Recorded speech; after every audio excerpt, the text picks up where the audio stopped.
Assalamu alaikum warahmatullahi wabarakatuh. Suna Mamman Musa kamar yadda ku sani a darasin mu ne insha Allah zan kawo mana sabon bidiyo ne wanda zaka samu data MB guda 500. Yawa kafin mu tafi bidiyon mu kai tsaye ga sabon shigowa wannan channel ina muku danna mun subscribe sannan ku danna mana alamar ƙararrawa don samun sabbin shirye-shiryen mu da zarar mun dora. Yawa link ne zan ajiye muku shi a description wanda idan ka shiga link din yana clicking kana shiga link din ya buɗe kawai za su turo maka MB 500 a wannan layin da ka buɗe datar. A layin kuma MTN ake bukata ko layi nawa ne da ka inda da data a cikin layin in ka buɗe ka shiga link din insha Allah za ka samu MB 500 din nan.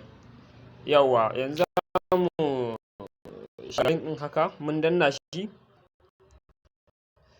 Link din shiga sosai yana daɗewa sosai to duk wani daɗewa da yake yi idan har ka ɗan jira shi na 'yan mintuna insha Allahu yana buɗewa zai wuce yana wucewa shikenan zai turo maka da katin ka au datar ka insha Allahu yanzu haka ga ya daɗewa zai tayi yana reloading da kansa har ya wuce. Yawwa bari mu gani mu ɗan jira shi mintuna kaɗan idan bai wuce ba kawai za mu abun ɗin bidiyon a nan gurin.